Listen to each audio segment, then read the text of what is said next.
अपर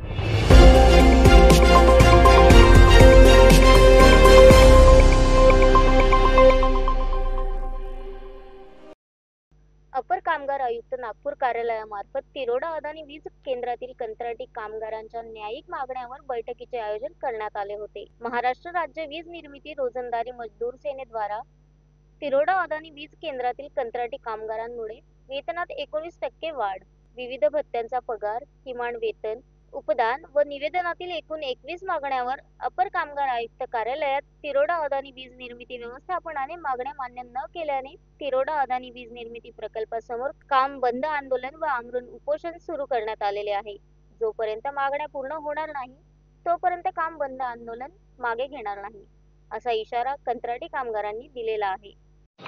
दिनांक 17/2/2025 ला माननीय अप्पर कामगार आयुक्त कार्यालय नागपूर इथं बैठक लागलेली होती। त्या बैठकीमध्ये अदानी व्यवस्थापन हे त्या बैठकीमध्ये उपस्थित होते।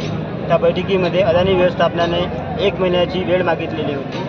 त्या 1 महिन्याच्या वेळेमध्ये ते निर्णय देणार होते, तर संघटनामार्फत त्यांना 1 महिन्याची वेळ देण्यात आली व दिनांक 17/3/2025 ला 1 महिना पूर्ण होऊन त्या दिवशी अप्पर कामगार आयुक्त कार्यालय नागपूरला बैठक होती। त्या बैठकीमध्ये अदानी व्यवस्थापनांना निर्णय देऊ शकला नाही। त्या कारणाने दिनांक 20/3/2025 पासून साखळी उपोषण हे सुरू होते। जवळपास ते 4 दिवस साखळी उपोषण राहिले आमचे। दिनांक 24/3/2025 ला आमरण उपोषण व कामबंद आंदोलन सुरू झालेलं आहे। अजूनही आजचा 5वा दिवस असून अजूनही अदानी व्यवस्थापन किंवा HR डिपार्टमेंटच्या लोकांनी ह्या कामगारांच्या समस्याविषयी चर्चा वगैरे केलेली नाही आहे। त्याकरिता जोपर्यंत कामगारांच्या समस्याचं निवारण होत नाही तोपर्यंत हे आमरण उपोषण व कामबंद आंदोलन सुरू राहील। Sunil Kawade, the sting operation news, Gondia. The sting operation news, सत्याचे दुसरे नाव, अन्यायावर लेखणीचा घाव।